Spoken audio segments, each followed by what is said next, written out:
Imaginez ce monde où vous pouvez passer de ça à ça en seulement un clic. Ce look rétro Super 8 au grain parfait.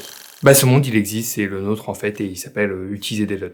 Mais le souci des LUT, c'est que déjà il y en a certaines qui sont pas terribles, aussi bien visuellement que techniquement. Faut trouver les bonnes, ça peut coûter cher. Mais surtout, c'est pas ce qu'il y a de plus malléable. Et nous on aime malléabler les choses.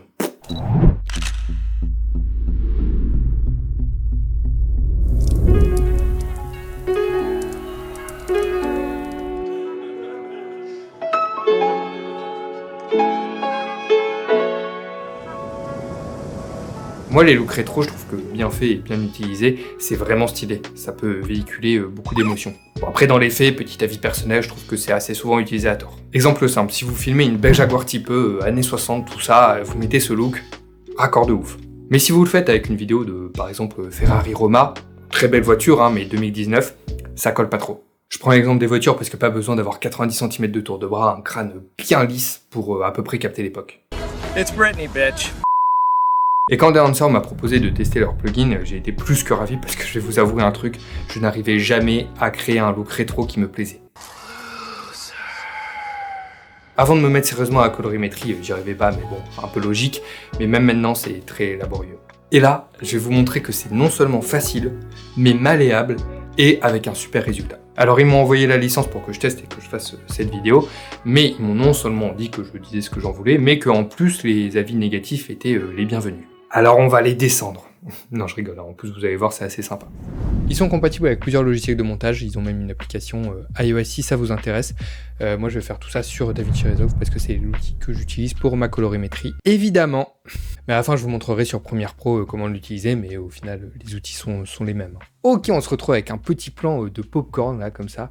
Je sais pas, ça me donnait un petit... une petite inspi rétro, ces petites boîtes, tout ça. Je trouvais que ça collait pas mal. Et première chose qu'on fait, c'est de passer le S-Log 3 en Rec 709 en passant par du DaVinci Wide Gamut et DaVinci Intermediate. Si vous êtes déjà largué, pas de souci. J'ai fait une vidéo sur les bases de colorimétrie que je vous mets ici et aussi en description. On va se mettre le plugin Dehancer sur un node intermédiaire. On va commencer par tout désactiver pour le bien de cette vidéo. Et dans l'input, on va mettre du DaVinci... Non, c'est pas ça, du DaVinci Intermediate, parce que c'est l'espace dans lequel on se trouve actuellement. Alors encore une fois, ça va pas être un tuto, c'est pour vous montrer ce que le potentiel et ce que ça donne, en passant assez rapidement sur les choses. Mais on peut déjà avoir les réglages ici, de l'exposition, la température, etc. Je préfère faire les balances en amont sur un node séparé. Voilà, chacun son workflow. Je ne vais toucher à rien ici parce que l'image est correctement exposée, il n'y a pas de truc particulier. Et en plus, on va y toucher un petit peu après, vous allez voir. On peut commencer par film. Alors l'onglet film, c'est un peu le cœur de Dehancer parce que c'est ça qui va faire les émulations de films.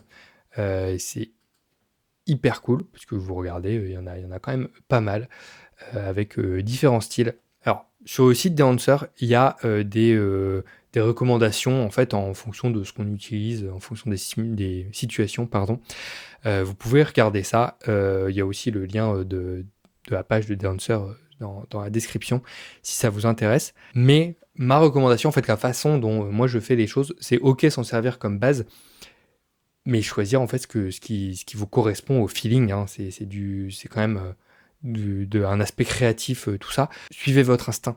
Vous en regardez et vous prenez celui qui vous correspond le mieux par rapport au style que vous voulez achever. Donc nous, on va partir sur du Kodak 200T parce que je l'aime bien, voilà. Vous verrez, à la fin, ça sera un truc vintage assez poussé, même si pas spécialement techniquement correct pour une émulation. À savoir aussi que je ne m'y connais pas non plus des masses en film, mais chose intéressante parce que je vais réussir à avoir un bon résultat normalement avec peu de connaissances techniques, en basant sur du subjectif. Alors je vais essayer de push-pull à 0, mais tester des trucs. De toute façon, sur tous les paramètres, tester les trucs pour voir ce qui vous convient. Je vais tout de suite aller dans le print, que je vais mettre enable, parce que tous les paramètres là sont décochés, donc il faut les cocher pour les activer. Et ça permet de voir des avant-après, donc c'est très bien. Par contre, chose que je déplore pas mal, c'est que j'utilise moi mon mini panel de Blackmagic pour faire ma colorimétrie. Et c'est pas optimisé pour ça. Alors ça fonctionne, vous avez les trucs, mais par exemple, pour cocher, décocher, vous avez juste marqué plein de fois enabled sans savoir à quoi ça correspond de base, ce qui n'est pas optimal. Donc si dans une mise à jour future il pouvait y avoir de l'optimisation de ça, ça serait un délice. Alors donc dans le print, c'est la manière dont en fait le film est imprimé pour les projections, tout ça. Quand vous êtes dans linéaire, ça veut dire qu'il n'y a pas de pas d'interprétation créative en fait qui est faite. Et ça pareil, il y a des recommandations que vous pouvez voir sur le site de The Answer, qui vous explique comment marchent les choses, très intéressant. Mais vous pouvez aussi le faire, en fait, voir ce qui vous correspond. Alors moi, je vais aller sur le Kodak 2383. Et ici, les réglages vont fonctionner complètement différemment de l'input. Vous pouvez voir, hein, si je baisse complètement l'exposition ici, et si je le baisse ici, vous voyez que le résultat n'est pas du tout le même. C'est normal. Voilà, donc chose à garder en tête, ça fait pas les mêmes choses. Là, ça va être une partie un peu plus technique d'exposition que vous pouvez avoir classiquement sur un node de balance, on va dire. Et là, ça va être un petit peu plus créatif. Alors, je sais pas, on va partir sur des tons un petit peu plus chauds dans les blancs. L'exposition, moi, elle me va très bien comme ça. Et je vais juste augmenter un petit peu le contraste et la densité de couleur. Voilà, comme ça, rapidement. Alors pareil, encore une fois, rapidement sur les autres onglets. C'est des choses, testez-les. Vous avez encore une fois toutes les indications sur le site. Moi, je vais juste aussi augmenter le color boost ici et augmenter très légèrement le contraste ici et baisser le gamma. Voilà. Alors film compression, ça va vous permettre d'avoir notamment des blancs un petit peu plus raccords avec les pellicules, comme ça, pour avoir des blancs très, très doux. Moi, je veux globalement aller vers quelque chose d'assez chaud, un petit peu été. Voilà. Et là, on arrive sur une petite série d'effets qui vont nous permettre d'avoir vraiment un look très, très vintage. Commencer par le grain que vous connaissez très, très probablement. Donc, ça rajoute du grain à votre image, hein, pas de mystère. Vous pouvez choisir soit des émulations qui correspondent au film, mais vous pouvez aussi, comme pour tous les autres trucs, choisir vous-même les paramètres personnalisés. Mais nous, on va pas trop s'embêter. On va aller sur, je pense, du 16 mm 50. On va faire des petits tests. Ouais, je pense que je vais partir sur ça, sur du 35 mm ISO 50. Halation, effet que vous connaissez très probablement, qui va rajouter ce petit halo. Vous avez toutes les versions avec aussi nos Remjet. Je ne sais pas du tout si ça se prononce comme ça. Mais globalement, en fait, ça veut dire qu'il n'y aura pas le filtre anti-halation. Donc l'halation sera beaucoup plus prononcée. Donc il est très paramétrable, comme vous pouvez le voir ici. Par rapport à l'effet halation de DaVinci, je ne sais pas spécialement pourquoi, mais des fois, je suis beaucoup plus satisfait de l'effet de DaVinci.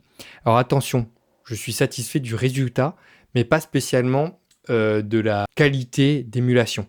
Je ne sais pas si ça a du sens. Quelque chose que je fais, c'est mettre de l'halation des fois dans des plans qui n'ont pas du tout un look vintage. Parce que j'aime bien ce petit aspect glowy, dreamy, tout ça. Et dans ce cas-là, souvent, je vais préférer l'effet halation de DaVinci. Donc voilà, sauf que vous utilisez celui-là, vous pouvez évidemment utiliser un effet après sur un node après Dancer pour votre effet halation si vous préférez. Pareil, l'effet Bloom qui va donner un petit effet halo blanc autour. Film damage, voilà, pour avoir des petites imperfections comme ça.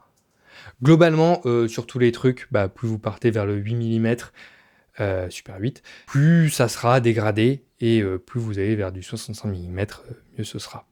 Vous pouvez le voir ici, il y a des gros défauts, enfin, c'est logique, hein, et ça c'est vrai pour tous les trucs. Là on va rester sur du 35 mm, voilà. Hein. Alors Film Breath, c'est défaut un peu d'exposition et le côté aléatoire de l'exposition. Gatewave, c'est la manière dont ça va être instable, pour faire simple. On va pas en mettre ici. On va commencer par l'overscan, qui est le très célèbre overlay que vous pouvez avoir. Alors, plus connu, c'est un peu celui de Super 8, voilà, que vous pouvez régler, hein, la manière dont il va être, hein, augmenter son échelle, on peut peut le mettre comme ça, voilà. Ce qui va un petit peu achever le look vintage. Voilà, donc je suis allé très rapidement, volontairement, pour vous montrer qu'avec très peu d'efforts, on peut avoir un look vintage tout à fait crédible.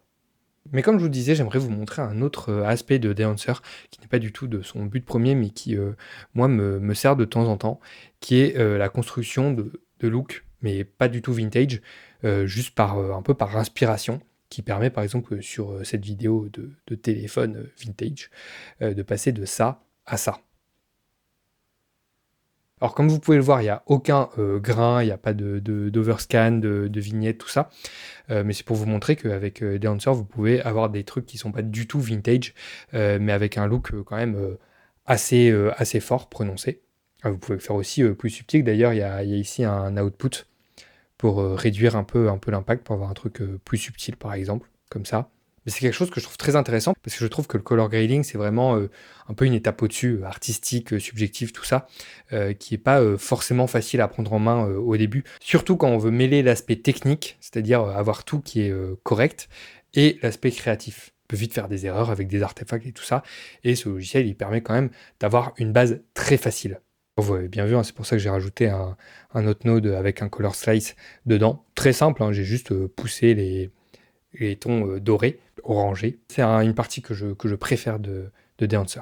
Alors je vous montre sur Premiere Pro notamment que vous voyez que le principe est exactement le même. On est ici avec le plan d'introduction d'un clip de musique avec une magnifique Corvette C1.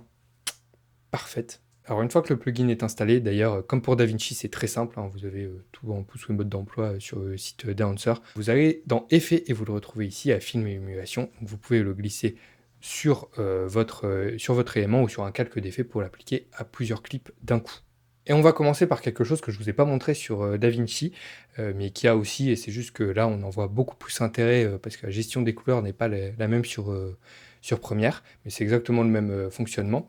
C'est que vous pouvez sélectionner alors, la caméra, le profil de caméra que vous avez utilisé. Ici, on était sur, à l'époque, ouais, c'est ça, sur du S-Log3 de Sony Alpha 7 III. Hop, et ça convertit directement. D'ailleurs, je vous ai fait une petite vidéo sur plusieurs méthodes pour convertir à la fois sur DaVinci et Premiere. Je vous la mets là. Elle n'est pas encore sortie, mais elle sort très bientôt. Alors, je ne vous refais pas un truc complet parce que vous avez l'idée, mais vous voyez que en simplement quelques petits ajustements, on arrive sur un truc très sympa. Et là, pour le coup, des effets comme halation sont très intéressants parce qu'il n'y en a pas de base sur Premiere Pro. Par contre, là où je trouve que c'est un peu moins bien foutu, mais c'est pas du tout de la faute de Dancer, c'est que pour avoir les sliders, il faut cliquer à chaque fois sur les petites flèches, mais c'est juste la manière dont Premiere Pro est fait. Par contre, gros avantage d'utiliser Dancer sur Premiere Pro, c'est que c'est beaucoup plus difficile de faire de la colorimétrie sur Premiere Pro que sur DaVinci, et là, vous avez un peu les mêmes outils. Si vous avez des questions, n'hésitez pas à me les poser en commentaire. Je posterai quelques exemples sur Instagram de temps en temps où vous pouvez me suivre. Si le plugin vous intéresse, vous avez 10% avec le code Pixel10, c'est Noël en juillet. Et en plus, ça soutiendra la chaîne. C'est sur tous leurs produits, enfin, sauf l'abonnement iOS, parce que vous pouvez prendre Dancer Pro qui contient tout, comme je vous ai montré, mais vous pouvez aussi prendre juste les overlays ou le grain, etc. séparément. Abonnez-vous, pensez à aimer la vidéo si c'est le cas, évidemment, et surtout, bon tournage.